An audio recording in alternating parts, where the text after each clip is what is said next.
Ne restez pas chez les gens, ne restez pas chez les gens. Vous savez, en Afrique, vous avez, là, il y a la socialisation.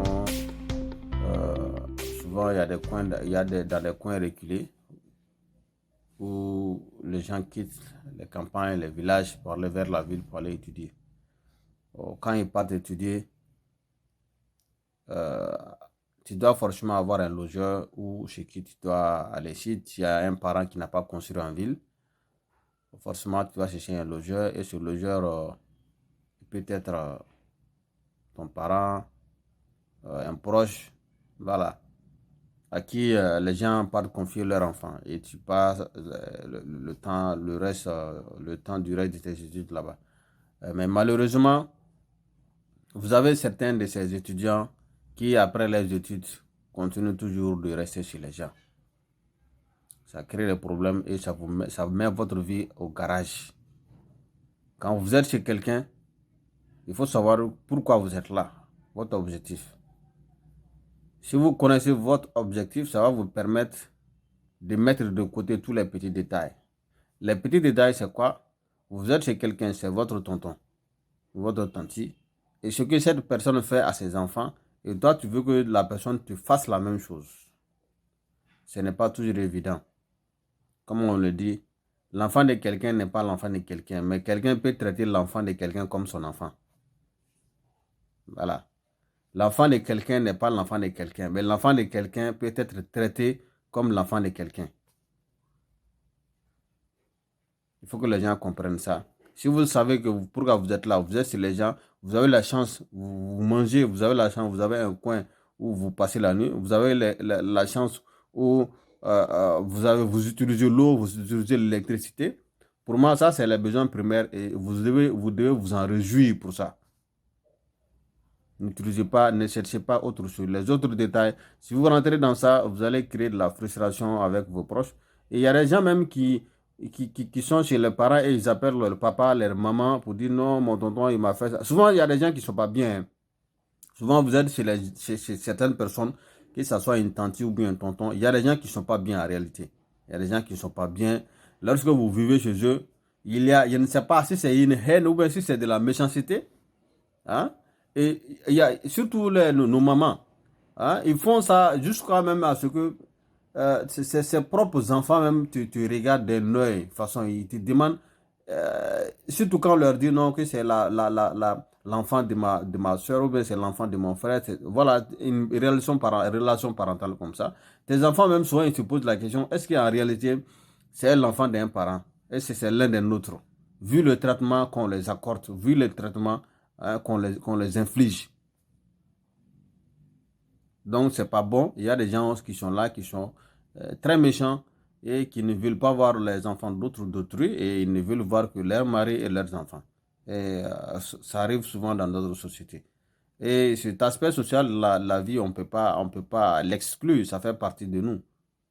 Mais toi, étudiant, toi qui es chez eux, il faut que tu saches pourquoi tu es là et que tu t'apprêtes à quitter. Quand si, tu n'étais pas là, tu es venu. Donc, après toi à quitter, s'il arrive à un moment que tu arrives à voir quelque chose, hein, que tu arrives à voir quelque chose, mais le temps pour toi, c'est de quitter. Demande la permission et quitte. Moi, dans ma vie, l'une des choses qui m'ont beaucoup marqué, c'est un peu ça.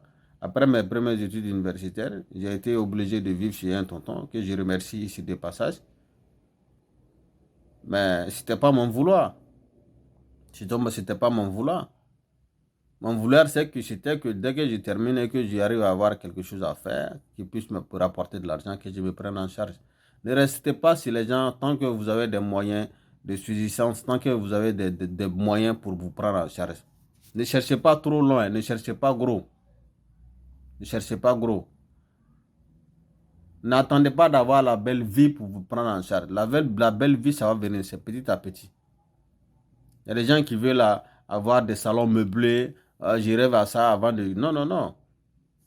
Si tu arrives à avoir un 10 000 ou bien 15 000 ou bien 20 000, une petite chambre quelque part là-bas, tu la prends et tu l'équipes avec les petits moyens, une table, une chaise ou bien si tu as un ordinateur, voilà, qui puisse faire ton travail.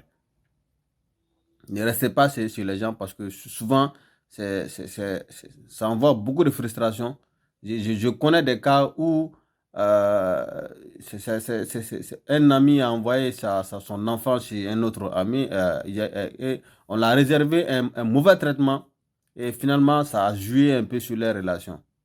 Ça a joué un peu sur les relations amicales. Et là, c'est pas toujours évident. Et si vous partez chez les gens, souvent, vous êtes bien accueillis, souvent vous êtes mal accueillis. Mais dans le chez les gens, les filles, ça c'est un cas, je dirais, particulier. Parce qu'à un moment donné, vous savez, les filles sont les cibles. Si vous les livrez comme ça dans la rue, ça peut être autre chose. Mais vous avez les filles qui vivent dans les campus, qui sont sérieuses, qui ne font pas de n'importe quoi. Hmm? Elles cherchent avec l'homme avec qui elles peuvent vivre. Elles cherchent leur boulot. Et il y a certaines même qui arrivent à avoir des petits boulots et qui partent prendre des chambres et qui y vivent. Hein, et mènent leur vie tranquillement. Et tout ça, c'est des dévics de la vie qui nous apprennent quelque chose. Il y a des leçons à tirer dans tout ça. Lorsque vous prenez en charge, ça va vous permettre de gérer votre vie. Sur le plan financier, comment est-ce que vous pouvez vous gérer? Comment est-ce que vous pouvez faire des économies? Comment est-ce que vous pouvez diminuer à un moment donné vos dépenses? Moi, il a fallu à un moment donné à le faire. Tout n'était pas rose. Mais la chose qui m'a marqué, ce n'était pas quand même de rester chez les gens. Voilà. Ce n'était pas mon vouloir. Mais comme on le dit, l'homme propose, Dieu dispose. L'homme propose, Dieu dispose. Ça va vous apprendre à vous gérer parce que si vous restez toujours chez les gens, les petits calculs là vont vous retenir. Et finalement, vous allez vous mettre dans des calculs où vous dites non, mon tonton il ne m'a pas aidé, ma tante il ne m'a pas aidé. Il faut souvent provoquer la chance. Si tu as eu la chance qu'un tonton ou une tante t'aide, c'est ta chance. Dans le cas contraire, il faut te battre. Parfois, quand vous êtes dans la famille, quand on sait que vous êtes en train de vous battre, souvent même le père des familles, souvent on ne met pas la pression sur toi. Parce qu'on sait que tu es en train de te battre, tu veux faire quelque chose, tu veux te prendre en charge. Et là, on ne te met pas la pression. Logique que tu auras les moyens de quitter, tu quittes tranquillement, tu demandes la permission et tu vas te prendre en charge. Tu ne fais pas partie de ses héritiers ni de ses héritières. Donc, il faut que tu saches ça. Ayant connu ça, tu mènes tes études et que tu quittes. Hein? En Afrique, vous avez cette tendance-là.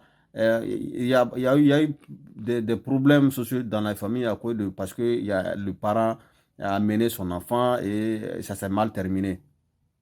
Hein? Et souvent, quand ça se termine, il y a toujours cette rancœur entre les gens qui n'est pas toujours bien. Cette rancœur, les gens se considèrent avec tout ça. Mais c'est un passager, c'est une étape passagère de la vie et que nous devons mettre derrière nous et continuer. Maintenant, celui qui ne veut pas comprendre et qui veut partir jouer le reste de sa vie avec ça, bon, moi je pense que ça ne regarde que la personne. Hein. Voilà.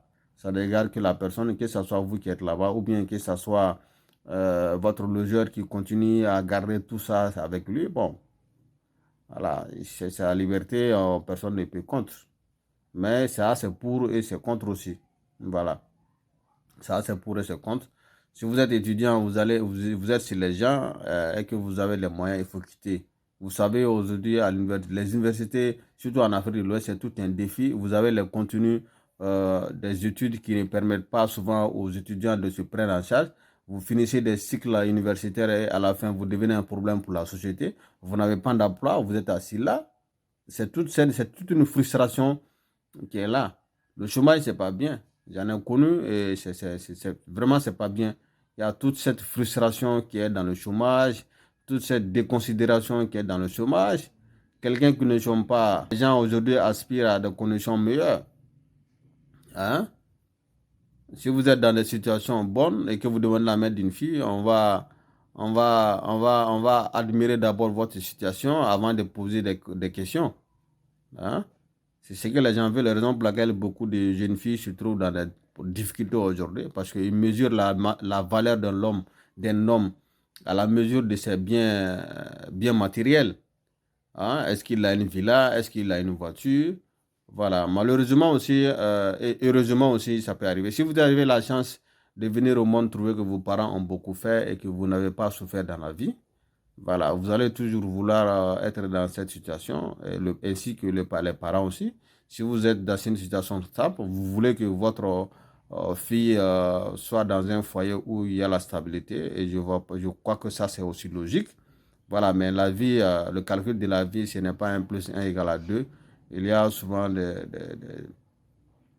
des imprévus qui sont là, il y a des choses auxquelles on ne s'attend pas.